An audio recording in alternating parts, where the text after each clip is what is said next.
Hey everyone, we are having a great conversation today about wowing your early adopters. And I gotta say, first impressions are a big deal. The last thing you want is to ship a really amazing product out the door and have everybody just kind of yawn or just actually try to interact with your product or your team and get frustrated. Those first impressions can last a really long time, and then it's super hard to recover your reputation as a new product. You might lose those folks for forever. So that's our subject today on WP Product Talk. This is WP Product Talk, a place where every week we bring you insights, product marketing, business management and growth, customer experience, product development, and more. It's your go-to podcast for WordPress product owners by WordPress product owners. And now, enjoy the show. Hey everyone, I'm Matt Cromwell, co-founder of GiveWP and now at Stellar WP. And I'm Katie Keith, founder and CEO at Barn2 Plugins.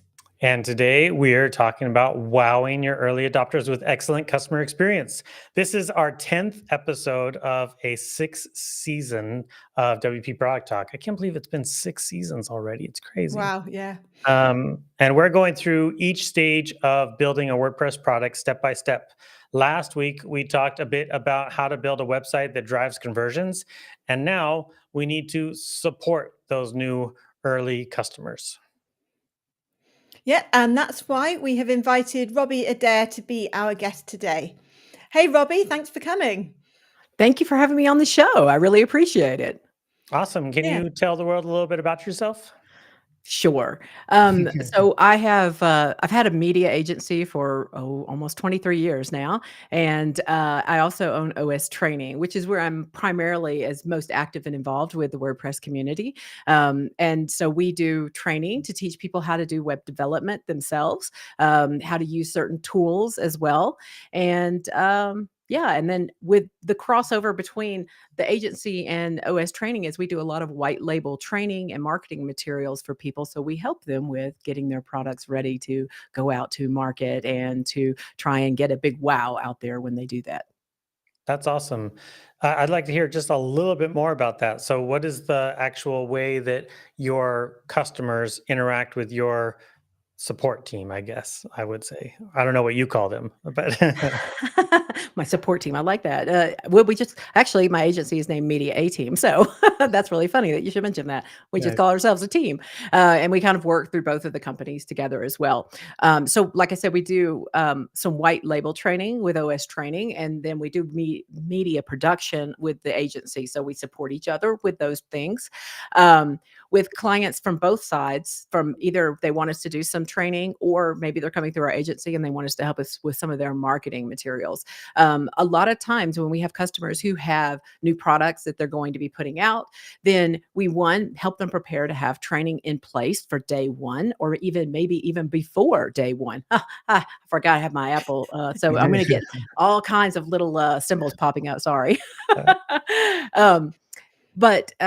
So we can help them get their training all together so it's there and in place so that whenever the product goes out and clients first start interacting with it, they have a resource to go to and learn how to do it. The other thing we like to do is not just you could do help documentation, but real training should actually take them through utilizing the product. You do want to do that basic, this is where you find these type of tools and this is where you're going to find these type of tools and settings.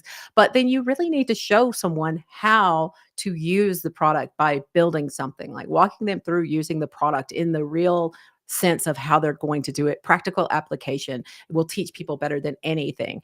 And so we always like to try to have something where we walk them all the way through it. The other thing that I think is key, especially when you're talking about products, is even before you dig into your training there, what you want to do is you want to show them what they're going to accomplish in that training. So showing them what's possible right up front, especially when you're talking about a new product, an innovative product, they might not even know how to use it, right? Or all the applications it can be used for. So if you're showing demonstrations of, hey, this is how we're going to build this with our product, or we're going to do this with our product in this training, and you show them up front what they're going to do, they have a visualization of the end where they're going with it, right? As well as it may give them other ideas of how they can use that product that better suits themselves, but they'll still get benefit of the training because they know what you're going to show them.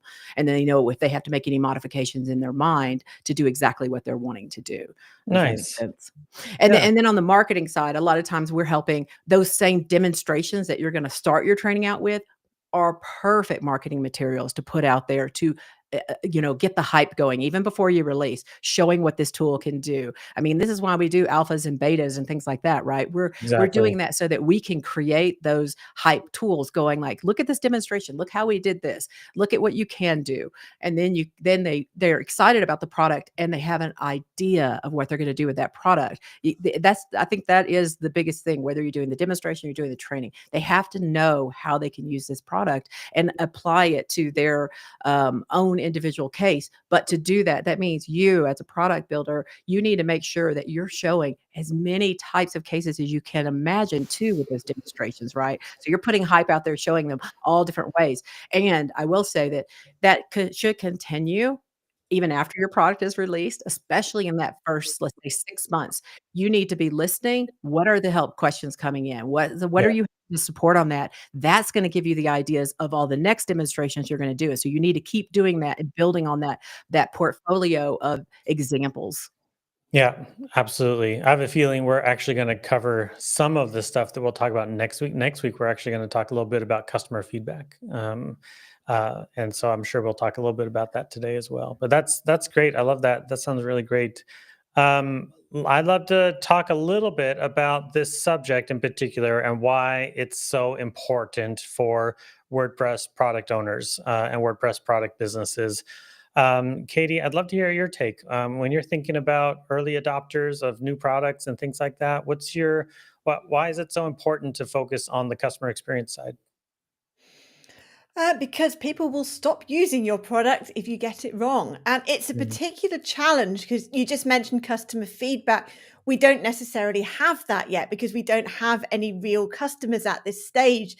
So, in some ways, we might feel like we're working a bit blind. So, we need to think about what information can we gather. Well, I'm sure we'll talk about this more in a minute, but examples would be things like beta testing and using our other experience within other products and so on. So what information can we bring together so that we're not acting blind in crafting a suitable user experience before we have a huge number of users to give us that feedback? 100%. Yeah. And to kind of go along with what Katie is talking about there, you're right. When you first start out, especially if you haven't released anything yet, it's like, where do I even start? You've got this brilliant product and you know what it's going to do, but you need to make sure that it is going to fit the needs of others. It is going to be understandable by others. And so focus groups during that time period are very important. And I mean, when I'm talking focus groups, it literally could be, I mean, you could just be literally a teenager in your bedroom building a product, right? And your mom may be your focus group, or your best friend may be your focus group. It doesn't have to be a very formal kind of focus group if you don't want that or you don't have the time or the resources to do that.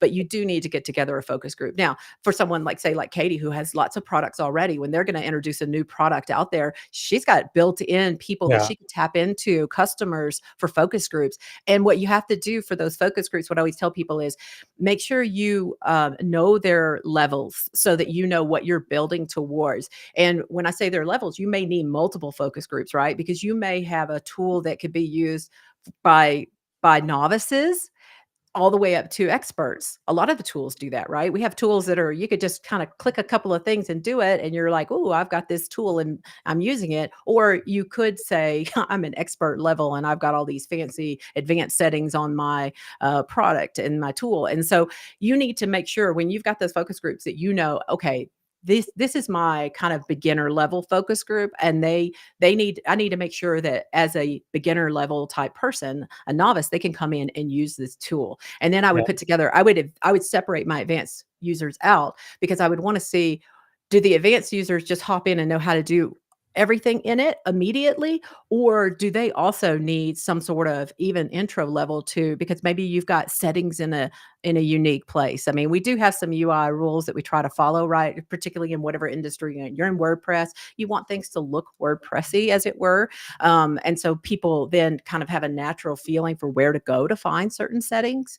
But if you have some things that are in different places, and I always relate to if anyone has ever tried to like open OBS, like maybe you're a user and your like Microsoft products, or your Adobe products, and you kind of have a sense of where things are in those products. When you open a new one from Word to Excel, there's familiarity, right? But then if someone opens up OBS for the first time, they're just like, I Mhm. don't know where anything Totally is, different animal. or, Yeah, or for yeah, sure. exactly. It's a different animal. They put things in different areas, settings are in different places. And so even for advanced users, they may need that little intro of, hey, Yeah. let me give you the overview of where things Yep. are. For sure. Yeah, I think that familiarity is particularly important with WordPress products because we are building for a platform that does have its own UI. So that can give us amazing inspiration into how to design the UI for our WordPress products in a way which is familiar to the user. So even though we haven't got quite so many people, even with focus groups and so on, to tell us how it should work, we can use WordPress and anything else that's it's built on, like WooCommerce or something, as inspiration. And Yeah. I also love what you said about making a distinction between the beginner and the advanced users, because you need to think about it from the perspective of each of those, don't you? And try to imagine you are those users, or look over your mum's shoulder or something while she's trying to use the product, to Yeah. really think that's not what I intended, but actually that is what that user group needs, and adapt. But I Interesting. think let's move on to story time, because I think talking about all this is really relevant to something you've been working on, isn't it, Matt? For sure. Right now, we are in the midst of launching a new product at Stellar WP called Stellar Sites. It's been in the works for a really long time, and that's been my focus: is how to help the onboarding and the first experience of the customers when they come into this new product for the first time. Hopefully, that they get to actually enjoy working with the product, that they know where to go to ask questions, to get answers, that they can interact with our team quickly and easily, that they can get answers fast, that they can just move on and start doing the work that they need to do. All of those things are things that me and my team have been focused on for the last like 6 months, I would say. So we're really excited to get this out the door soon. That's why this topic today is so important to me. Like, we're in the life cycle of just like the way that we structured this whole show. We like I said last week, we talked about making your website convert. It's like, and that's another thing that we've been focusing on too, is now we're going to be stellarwp.com has always been kind of like a umbrella or corporate website. Now it's going to actually be a go-to-market website. And so we've been doing a lot of things to change that website, and that's going to be released like today, tomorrow, the next couple of days actually. And it's gonna be where people are able to purchase Stellar Sites. So But what is that? Is it a yeah, hosted website service? Is it a tool for building a website? yeah. So it in some way, I'm trying to navigate between, like, everyone knows about like the WP engines, the Kinstas, all of the big managed WordPress folks, and they're kind of like, we'll do all your managed WordPress stuff. And then you have the things that are like, we're an AI builder. You use AI and you can build a little website. And we're trying to go not to either one of those two sides. We're trying to be like, if you want to build a nonprofit website with WordPress, we're your go-to for it. If you want to build a learning management site with WordPress, we are your go-to for it. If you want to build a store with WordPress, we are your go-to for that. If you want to build an event-based, event tickets oriented website, we're your go-to for that. So we're trying to really niche into the types of verticals that people typically build WordPress websites for, specifically, of course, oriented around our Stellar WP products. Um, so it's the best way to experience our products firsthand. It's the best way to get a really good foundation. Every single Stellar Sites customer immediately has the solid WP suite as a foundation, and the Cadence and Cadence blocks suite as well for building out the website.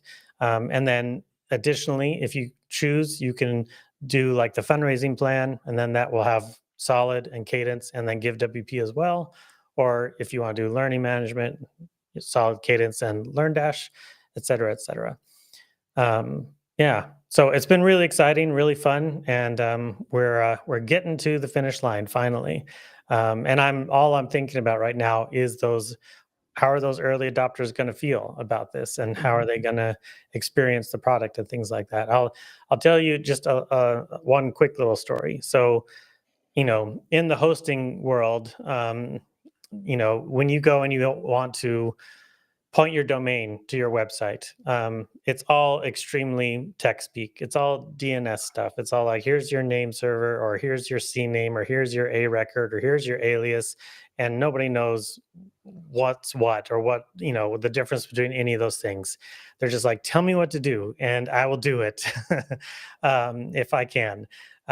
So because I felt like our customers are not necessarily going to be super advanced on this level, I created our whole admin area is actually a WordPress website, actually. And so I used a Gravity form to do a conditional walkthrough of like, if your domain is with Cloudflare, then you're going to do this. If your domain is not with Cloudflare, you're going to do this. If you're using a Mhm. subdomain, you're going to do this. So I love the conditional field aspects. And then they submit that form finally once they go through the whole kind of like onboarding wizard, domain wizard. And then it actually configures their domain correctly.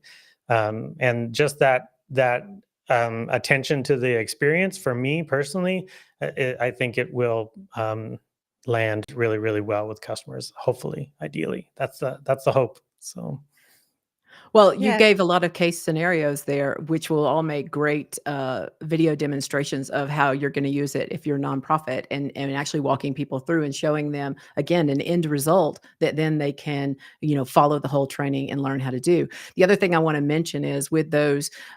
Particularly in like the WordPress world, there are a lot of influencers out there too. So once you start having those hype videos, I would start reaching out to influencers even before product launch. Let those influencers, play that product demo, let them play around with the tool and show their users as well, because influencers are a great way now to spread the word about your product.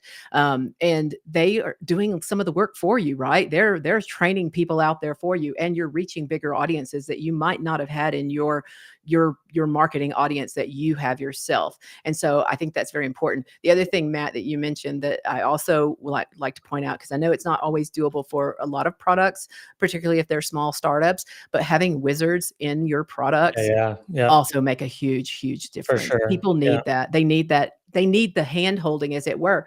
Even yeah, advanced users find yeah, that they set up faster with for those kind sure. of things. So Yeah, they're like, I know what I'm doing, leave me alone. Or sometimes they're like, I know what I'm doing. Oh, and this made me do it quicker. Like, if you can exactly. get both, if you can actually make it so that it's not too handholdy, that they feel like Mhm, they're like you're making them go too slow, mhm. and then it's handholdy enough for those who really do need the help. That's like a great medium in between. But it's hard. It's hard to get that exactly right. It So. is. Yeah, I've gone through a lot of different things where I feel like, oh, like so many of our folks are, beginning users. I want to cater to them, and I do that, and then I get all this feedback from, mid to advanced folks who are like, "This is so terrible. Like, why do you make me do all these blah blah blah?" And it's like, ugh, I didn't do it for you. But how do I have my cake and eat it too? I'm not totally sure. So, Yeah, yeah, that's a good one. yeah. Katie, what about you? Story time? What's your personal experience Yeah. with wowing some early adopters? So I'm also currently going through this. Apologies for using a non-WordPress example, but it is relevant to WordPress. So since we're branching out into Shopify apps, it's been really interesting experience because I am not Boo, experienced. I boo, know, Shopify, but yeah. I know Shopify. I know my way around WooCommerce with my eyes closed. I do not know Shopify. I've played around with it, but I'm not experienced. So that's made it a really interesting experience designing the UI for a Shopify app because I can approach it like a new user. but it's also led me to identify some pain points that I believe the other apps have not tackled, which hopefully will allow ours to be better.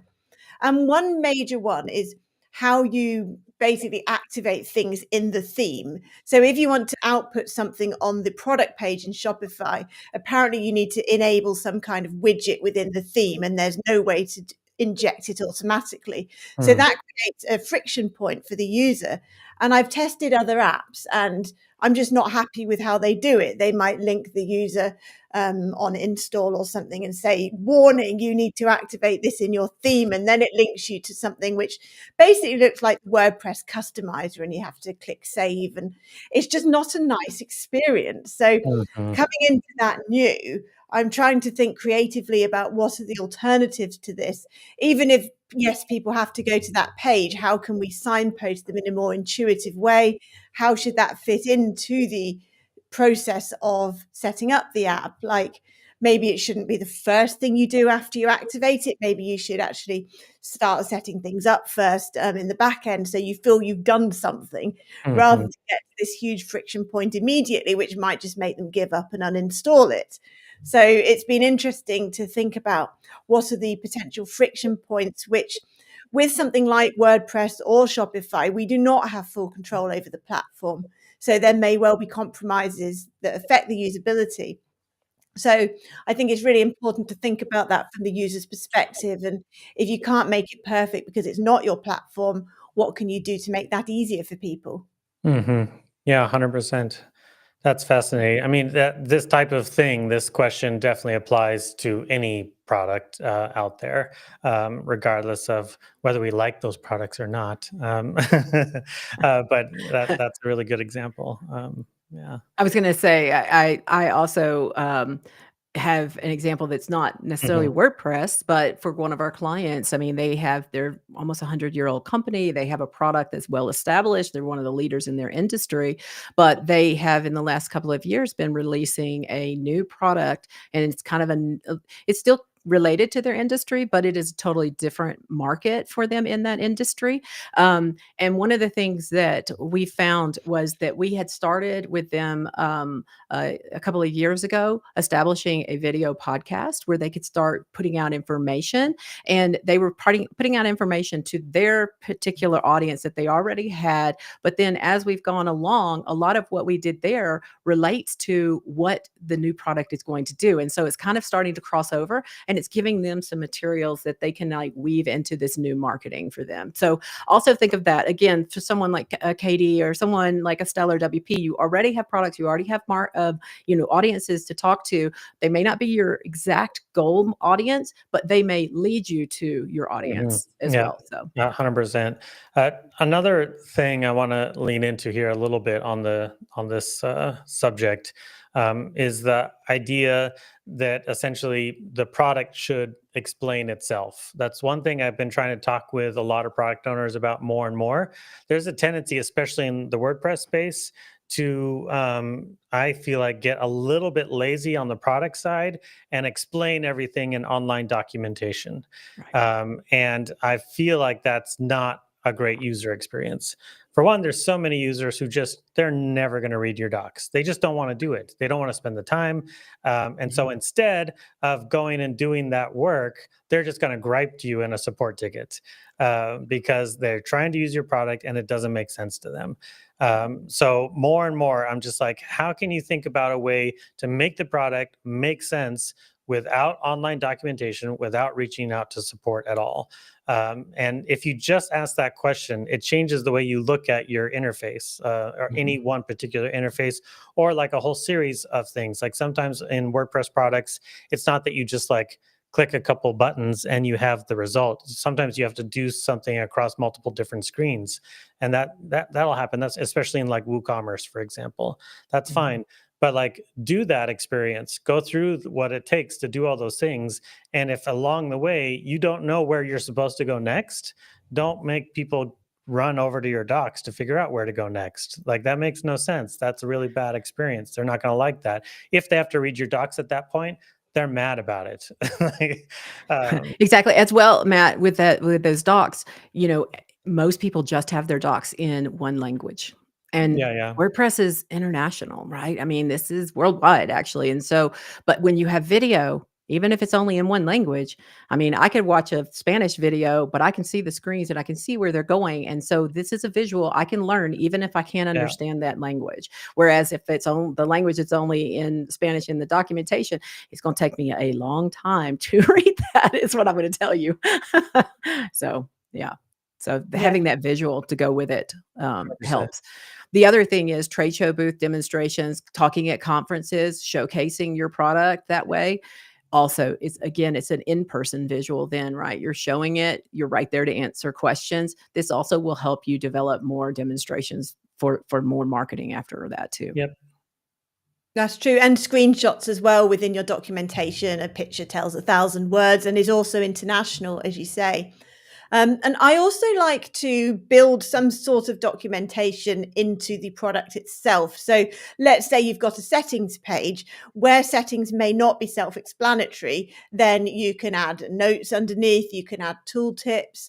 There are various things you can do. You can make things appear conditionally based on other settings to signpost people to use Matt's example, to a different page in WooCommerce. Like, great, now you've enabled that email. This is where you go to edit the email's content or something like that. So you need to think about contextual documentation, which might have some read more links to the relevant part of your actual documentation. But ideally, it's all self-explanatory within the product itself.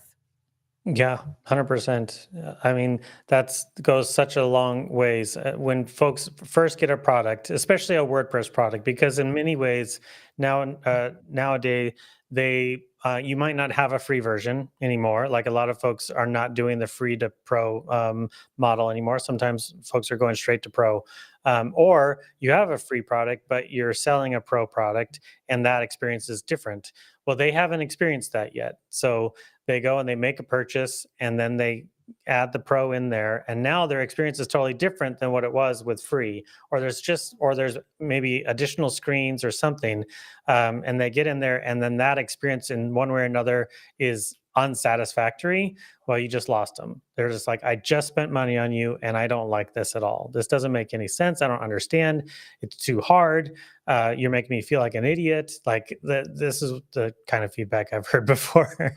And it just changes the whole way in which you're going to impact that customer in the long term. They're not going to like it. They're going to get a refund, and then they're going to tell their friends too. They're like, don't do that product. That product sucks. And that's the worst. That's the worst. That's, to me, that's why this subject is so extremely important. Making that first impression in a way that really matters, that really impacts people in the positive, is huge. It's just such a big life changer. Besides the product side, though, I will say that I have had a lot of experiences with customers who, let's just say, let's take Cadence for example. Cadence is a lot. Cadence is a big thing. It's not like a thing.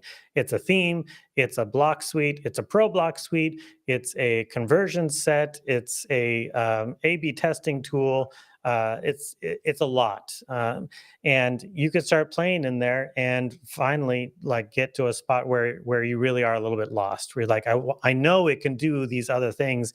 I just don't quite know how to get there yet. And so folks do reach out to our support team, and the Cadence support team is just like 110 out of 100. They really go bend over backwards, and the reviews that the Cadence team gets are just like glowing reviews. Literally today, look, I gotta pull this one up real quick here. We just got this review on Trustpilot today that I have to read a little bit because it was so incredible. One second. There it is. Okay. As someone building a faith-based brand from the ground up, I've interacted with many platforms, WordPress, WooCommerce, and others, and help feels distant and support sends you to a maze of tutorials. But Cadence WP, they sent me Aaron Mariah and Carla Elaine. These are two of our support people, a customer success person and a support supervisor. And these two women stood out like Esther and Deborah, gracious, wise, and strong. It goes on and on. But this woman was just like elated with the customer support that she got. And I think because of that, she's going to be a customer of Cadence for forever. And I mean, just to hear that kind of praise, I don't ever, Ezra and Deborah are prophetesses in the Old Testament. It's a huge compliment she gave them. It was amazing. Yeah, and Matt, to go along with that, I always suggest to clients to create groups, whether it be a Facebook group, a Slack group, Discord group, whatever you want, for your customers to all join in, because and have a support person in that group as well to help answer questions as people have them. But then you'll start to have your power users out there will start answering questions to your other users, and so that actually creates that community feel that is, the part of what is the big part of WordPress community, right, is that community. And so utilizing community with your product as well, I think, is also a thing that will make it be a stronger product and have a faster adaptability. 100%. We need to make sure and hear from you, Robbie. What about you did share a little bit about this one client that was a 100-year-old client, not 100-year-old client that's Well, the business was their around for 100 company, years. yes, they've almost been in business 100 years, 98 Yeah, years now at this yeah, point. Um, yeah. Yeah, and like I said, that to me, that was it wasn't a WordPress example per se, but it was a very good example of they were able to, we created some video content for them that they were then able to utilize out there with their current audiences and their current dealer network and stuff to help them get into in another segment of their industry is really what it was. Nice. And utilizing visual content out there to do that and help them drive into it. And then they also then, of course, started setting up landing pages to start capturing emails for people who are in that segment, things like that. From a WordPress product side of things, where we probably do the most with that is OS training, when we're doing tutorials, video training on different products. So, like maybe LearnDash or even it could be FileZilla, something like that, Mm. where we are showing training of how to utilize this. Now, again, ours is to teach people how to be web developers out there. And we know that a lot of our customers, or students rather, on the OS training side, a lot of them are coming at a very beginner level. And so we're trying to showcase a product for them, but at a beginner level way, and then showing them how to actually use that. And we get contacted by a lot of WordPress products out there to say, hey, will you do a training course on my product? So that, one, they didn't have to build it themselves. They can just direct them to that training. Or sometimes we get them where they ask for, hey, will you white label training for us? And so we'll create the training for them, but it all goes out there under their name and on their website and on their social media platforms. Nice. That's great. I mean, there's a lot of WordPress folks out there that can use that kind of service. Honestly, the training videos are often like an afterthought, and maybe not put enough strategy into, not enough uh, character and personality into them sometimes, honestly. Mhm. But they are so valuable for sure. I really love folks like Jamie Marsland's really great about helping folks understand WordPress and the Gutenberg editor a lot better. He just comes alongside them in such a way that's really empowering and straightforward and simple.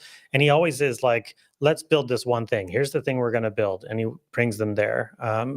And I think that's a really empathetic and easy to access type of approach for that type of thing. So, Absolutely. Jamie's videos are great. yeah, it's a great example. Well, every episode we wrap up with our best advice for all of our audience. And we typically think of this like almost like an elevator pitch. You're at a WordCamp and you're like seeing somebody go in the opposite direction. You're like, hey, real quick, what's your best advice on wowing early adopters? You got like 30 seconds to tell them what you think. So Robbie, you want to go first? What do you think? What is your best advice? What do you tell people when they're asking you, how do I make a big impact on my new customers? And kind of all the things that I've been saying on here will be what I'm going to include in this. But my elevator little talk to them would just be, hey, make sure you've got demonstrations. Make sure you worked with some sort of focus group, even if it was just your friends, to see how they were able to handle something, so that you can make those demonstrations about your product even before you release your product. Get it out there, start building a hype, showing people what they're going to be able to do and why they can't live without your product. And then they were going to be signing up even for, hey, let me know when it's available. And that's what you really want. Excellent. Love it. Katie, what about you? I would say don't assume anything about your user. Think about the journey from a user's perspective, get feedback from people, as Robbie says, and really do that step-by-step process and think, where might they get stuck? Where might they give up on your product? And really design it for the user. Love it. My advice is to do an exercise of thinking through all of the possible frequently asked questions as much as possible.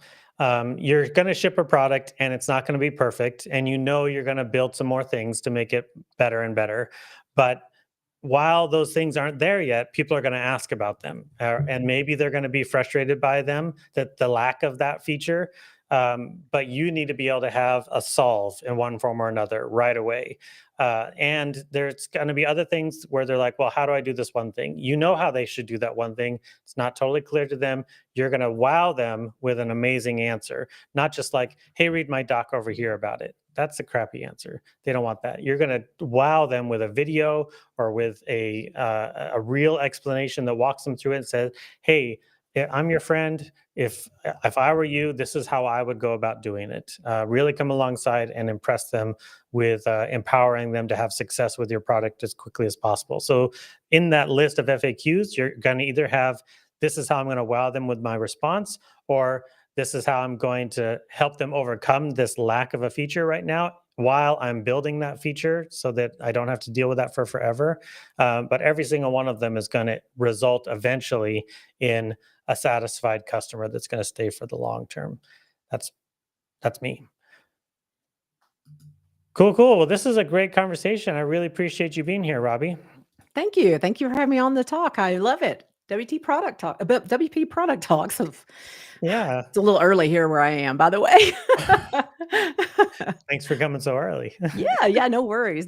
Thank you again for having me on. This was a great show. So well organized. I love it. Thank you, Matt. Thank you, Katie. Yeah, appreciate it. What are we doing next week? Oh, and you know what? Next week actually is going to be maybe pre-recorded. Next week, me and Katie and Zach and Amber, we're all actually going to be at PressConf. PressConf is a big deal. We're excited about this conference. It's out in Tempe, Arizona. My good friend Raquel has been organizing this for a long time, and she's really made something really impressive, and I'm excited to be there. I'm going to try to pre-record something to talk all about customer feedback, and we'll launch it out there next week. If you don't see it come out on Wednesday, then it'll be a fast follow afterwards. So, but we'll get it out there in one way or another, because customer feedback is a big special one for sure. Yeah. And Yes. yeah, go ahead, Katie. Okay. So yeah, special thanks to Post Status for being our green room. And if you're enjoying these shows, do us a favor and hit like, subscribe, share it with your friends in your newsletter. And don't forget to tune in whenever we publish the next one, which will hopefully be next week. Bye. Bye.